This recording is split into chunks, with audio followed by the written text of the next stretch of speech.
Capítulo 22, versículo 7. Vamos refletir na palavra do Senhor. Acredito que você estará em casa rapidinho. Gênesis 22, versículo 7. E enquanto você procura, trago aqui o abraço da igreja Nova Vida em Araripina, dos nossos irmãos amados que lá se reúnem, que louvam a Deus. Uma igreja a exemplo desta aqui, uma igreja simples, uma igreja que luta, e preserva a pregação da palavra de Deus. Fica aí nosso abraço. Você achou? Diz assim a palavra de Deus: então disse Isaque a Abraão seu pai: meu pai. Respondeu Abraão: eis-me aqui, meu filho. Perguntou-lhe Isaque: eis o fogo e a lenha, mas onde está o cordeiro para o holocausto? Eu vou repetir a pergunta final de Isaque: eis o fogo e a lenha, mas o cordeiro para o holocausto, onde está? Vamos orar? Ó Deus, obrigado, Jesus, pela tua palavra, Senhor. Eu te glorifico por essa oportunidade. Eu te peço, fala conosco, mas sobretudo glorifica o teu santo nome, em nome de Jesus. Amém e amém. Você pode sentar, meu irmão, minha irmã também, Meus amados, nós estamos aí findando um período que Deus nos proporcionou para estar aqui no Rio de Janeiro. Participamos do Congresso de Pastores e, é claro, também tiramos um pequeno período de dias para dar um descansado, rever família, rever amigos, rever irmãos. E nada mais nostálgico do que isso. Não sei se você concorda comigo. Rever família é algo fantástico, concorda? Rever pai, mãe é algo fantástico. Todavia, nós nos lembramos e recordamos de muitas coisas, muitos valores, muitas coisas que nos são ensinadas. Por exemplo, é muito difícil, se não dizer impossível, estar com a nossa mãe e não lembrar de discursos antigos. A exemplo desse discurso: engole choro, que era concluído com a seguinte afirmação: porque senão vou te dar razão para chorar. Você lembra disso? Esses discursos assim nos trazem certas nostalgias. Também me recordo muito bem que, por força compulsória do braço impulsivo da minha mãe, eu aprendi alguns valores. Por exemplo, eu aprendi que lugar a toalha é no banheiro. Eu aprendi que lugar de certas coisas, ou melhor, aprendi onde é o lugar de certas coisas. É bem verdade que hoje lá em casa eu não consigo descobrir as coisas minhas, mas não é culpa minha, é porque Deus só revela para Elizabeth. É um dom natural que ela tem, Ela vai lá no lugar que eu fui e encontra, mas não foi por questão da minha mãe. Outra coisa que eu aprendi também nos discursos antigos da minha infância, em que eu ainda usava minha camisinha com ursinho na frente, é que tudo tem valor. Você sabia disso? Tudo tem valor. E eu me recordo quando um dia minha mãe comprou uma lata de leite, quase que eu falei a marca, não vou falar que era Ninho, Minha mãe comprou aquela lata de leite e eu, de uma forma assim, desavisada, coitado, na inocência quase que adâmica, eu peguei aquela lata de leite, a violentei, deslacrei aquela lata e caí dentro.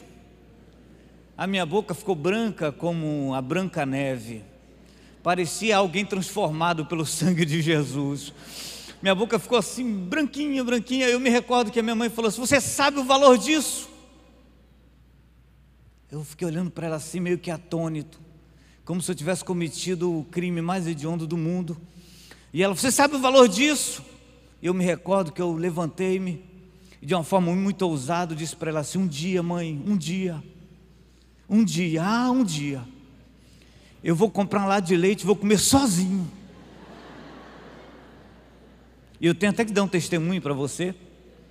Vou te dar um testemunho agora, que depois desse tempo que passou, no último dia dos pais, esse próximo passado, a Thaís me deu uma lata de leite Ninho, para a glória de Deus, e eu realizei o meu sonho. Tudo tem valor. O problema disso, de valores, é que às vezes nós não somos ensinados sobre isso. Nós não sabemos dar o valor, porque não sabemos o valor que aquilo tem ou possui. Não conseguimos dar o valor porque não entendemos a dificuldade de adquiri-lo ou do poder de tê-lo. E por não saber isso, não valorizamos. Vou dar um exemplo para você muito pífio, muito simples. Quando eu estava aqui na igreja, porque eu ainda sou daqui, amém? Eu tirava o expediente aqui na igreja, e vez ou outra, assim, muito raramente, o portão da igreja aqui dá um problema no automático dele. Irmãos, era uma tribulação, porque você tinha que vir com o carro até próximo do portão, abrir o portão, tirar o carro, botar lá do outro lado da rua, voltar, fechar o portão.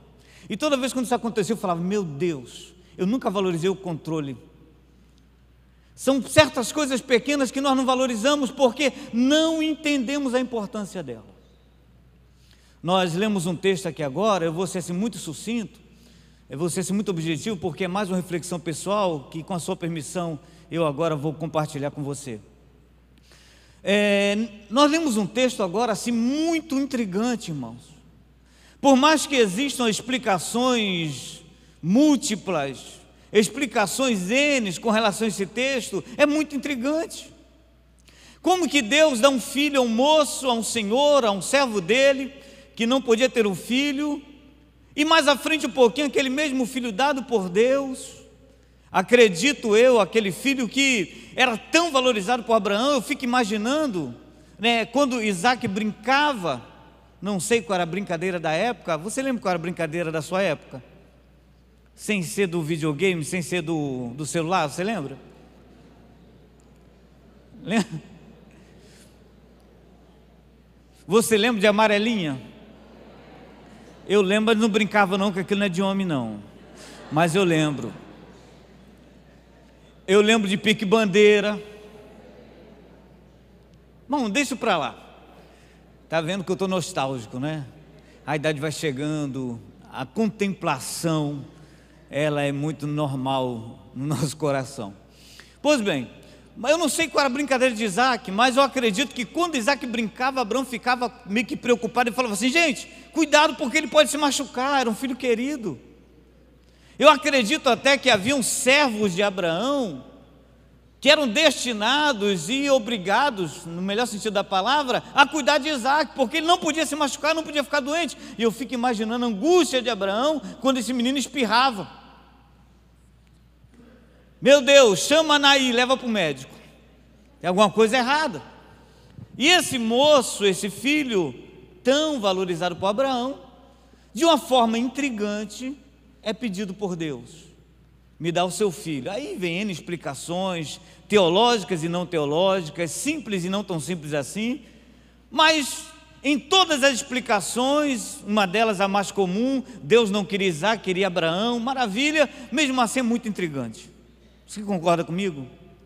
Deus então pega esse menino, também de uma forma mais intrigante ainda, escondido da sua esposa, porque sabia que havia ali, né, uma certa resistência, haveria uma certa resistência, e leva o seu filho para um lugar que Deus iria mostrar. Deus então pega aquele adolescente, Abraão, dá sobre ele a lenha, prepara ali, leva também um fogo, e leva também um machado, ou algumas versões de Bíblia, o cutelo para matar o seu filho. Muitos pregadores falam que nós vemos ali um adolescente meramente obediente, que nós vemos um adolescente ali simplesmente compassivo àquela atitude. Todavia eu não vejo isso. Se você verificar bem, no versículo que ele fala isso, não é o lugar onde ele seria pseudamente sacrificado, não, eles caminharam depois disso. Quando Isaac pergunta isso, ele não está diante do monte onde Deus mandou sacrificá-lo, não, houve um tempo, houve um intervalo. Então nós vemos aqui não um menino somente compassivo, submisso, mas nós vemos aqui um menino observador. E ele, no meio da sua observação, ele demonstra um conhecimento particular, um conhecimento íntimo. E que conhecimento é esse? Ele sabia tudo sobre o holocausto, tudo. Ele tinha conhecimento do holocausto, não sei por quantas vezes ele presenciou seu pai fazê-lo. mas ele demonstra um conhecimento de holocausto, e ele fala assim: pai, tem alguma coisa errada. E o pai pergunta: por quê? O que está errado? Pai, eu conheço o holocausto, pai, e está faltando uma peça principal. Eu vejo aqui a lenha, eu vejo aqui o fogo, mas o cordeiro, onde está? Em outras palavras, Isaac não estava até então preocupado com ele, porque, repito, ele não pergunta isso no local do sacrifício. Eles caminharam. Nós vimos aqui Isaac não preocupado com ele, preste bem atenção nisso, mas Isaac está preocupado com o cordeiro. Isaac não está preocupado com seu pai, mas Isaac fala assim: pai, cadê o cordeiro? Isaac sentiu falta do cordeiro. Eu estava pensando nesse texto, lembrando-me até do texto onde as mulheres, depois da morte de Jesus, vão ao túmulo, e chegando no túmulo, a mulher então olha para um anjo que ali está, mas confunde o anjo, pensa que é o jardineiro, e ela fala assim para aquele homem: onde está o corpo do meu Senhor? Diz-me onde o Senhor colocou para que eu vá pegá-lo. Aquela mulher não sentiu falta do túmulo, aquela mulher não sentiu falta do anjo, aquela mulher sentiu falta do corpo do seu Senhor. Em outras palavras, ela sentiu falta de Jesus. Vamos então, de uma forma, repito, objetiva, entender aqui algumas coisas desse texto. Eu vou aqui criar aqui algumas ilustrações, por favor, não me interprete mal, tenha misericórdia de mim. Primeiramente, Isaac fala o seguinte: vejam a lenha. A lenha era usada para estruturar o altar, ou seja, procurava-se uma pedra, ou uma rocha, como você preferir, ou roca em espanhol, olha aí, e colocava-se a lenha. A lenha era a estrutura do altar, a lenha era a organização do altar, a lenha era, desculpe a minha ilustração para você, mas agora nós estamos, repito, refletindo sobre o texto. A lenha era a hierarquia do altar, a organização. Isaac fala assim: eu estou vendo que está organizado, eu estou vendo que tem estrutura, mas cadê o cordeiro? Você está compreendendo? Às vezes nós nos preocupamos com a estrutura, às vezes nós nos preocupamos com detalhes que passa até desapercebido por muitas pessoas. Lá na nossa igreja, porque é a sua igreja, fizemos, lá tem do lado do altar, tem uma salinha, que por uma questão de projeto ficou ali um pequeno recuo, mas ninguém ia lá. E quando nós chegamos lá, ela não tinha uma porta ainda, e eu ficava assim meio tribulado com aquilo. Colocamos uma porta, e por último agora fizemos a parte de acabamento por dentro. Colocamos piso, ficou bonito, irmão. Pintamos, botamos uma luz, e eu falei assim: a partir de agora, essa sala é a sala dos diáconos, tudo que é dos diáconos fica lá. E quando colocávamos, um irmão que trabalha conosco lá na igreja, ele andando, infelizmente tadinho, quebrou uma ponta do piso, mas uma ponta pequena, e quando ele quebrou, ele olhou para mim assim, com aqueles olhos do gato do Shrek. Você conhece aquele olhar assim: meu Deus, o que eu fiz? Aí ele fez um discurso, disse assim: pastor, mas é tão pequeno, e ninguém vai ver isso aqui. Aí eu falei: mas eu vi, vai ter que trocar. Nós estamos preocupados às vezes com azulejo, mas não nos preocupamos com o cordeiro. Onde está o cordeiro? E ele fala assim: olha, fora a estrutura, eu vejo também um fogo. O fogo aqui para mim, repito, desculpa a simplicidade, talvez você saia daqui frustrado, mas para mim o fogo é a parte da emoção, que por muitas vezes perdura em nossas reuniões. Aquela emoção do gingar do corpo, aquela emoção do batuque dos instrumentos, aquela emoção que nos é conduzida por uma música mais ou menos assim: varão de fogo neste lugar, varão de guerra. O bispo está aqui, canta. Aquelas músicas que nos fazem da emoção. Mas eu quero dizer um negócio importante: emoção não gera avivamento. Avivamento é que gera emoção.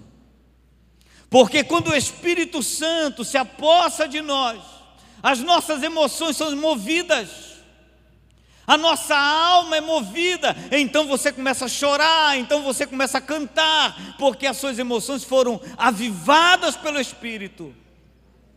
Mas não adianta você se mover, porque o seu mover físico e material, ele não vai gerar avivamento. Eu gosto muito da filosofia de um modo geral, e Sócrates ele falava o seguinte sobre o mundo espiritual. Ele falava que o mundo espiritual ele é perceptível, sensível, mas também é entendível. Você pode racionalizar. Aí você vê também Agostinho de Hipona dizendo mais à frente que não, o evangelho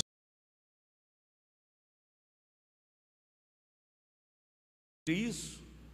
E por que às vezes nós não compreendemos? É porque às vezes não nos é ensinado o valor, o que é de valoroso no nosso culto, o que é de valoroso no nosso altar.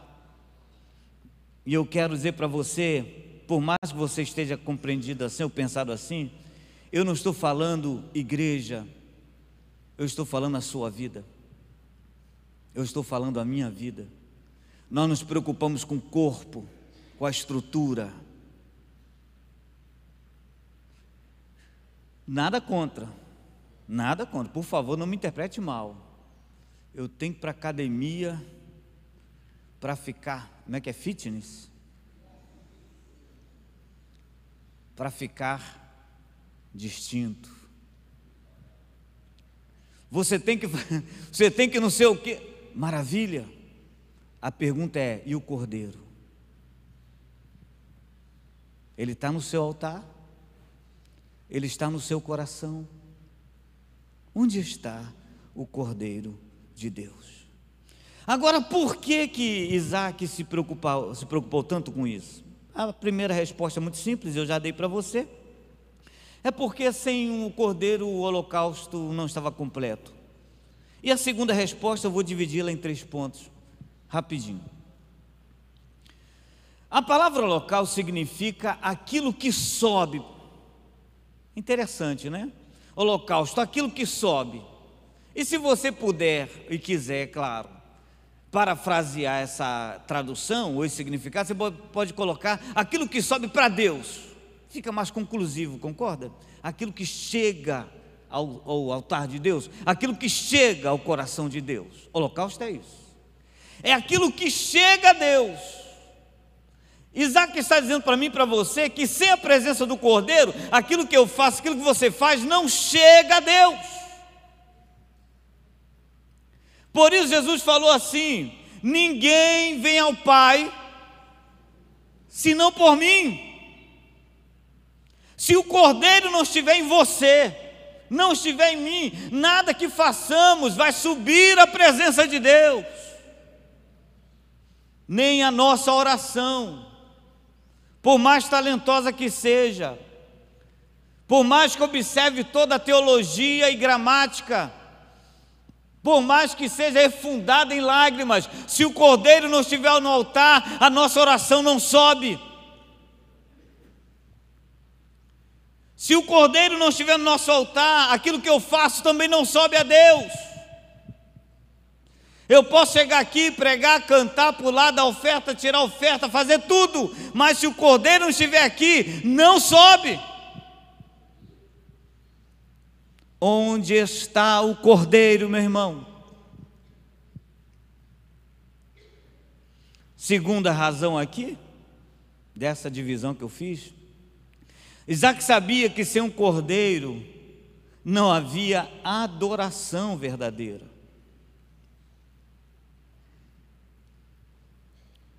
Se você talvez esteja pensando assim, mas por que o Senhor está falando isso? O holocausto foi o primeiro sacrifício criado antes até dos levíticos. E qual era o objetivo desse sacrifício? Eu vou dar para você aqui: ato voluntário de adoração. Quando Abraão, ou outro patriarca, preparava o altar e sacrificava a Deus, ele estava voluntariamente adorando a Deus. Isaac fala: se não tiver cordeiro, a adoração não é verdadeira, falta alguma coisa. A pergunta que eu faço para mim, por favor, é para mim, é se eu adoro a Deus com um cordeiro, ou se eu tento adorar a Deus sem um cordeiro em mim.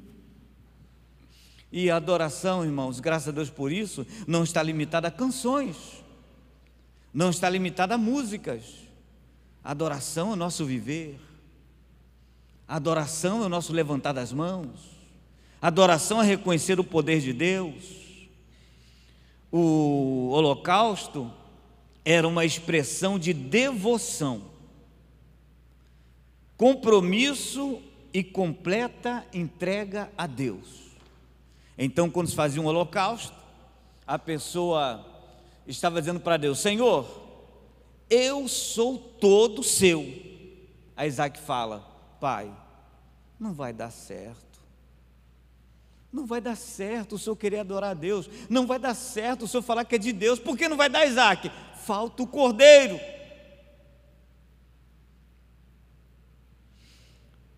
Onde está o cordeiro em nossos cultos, irmãos?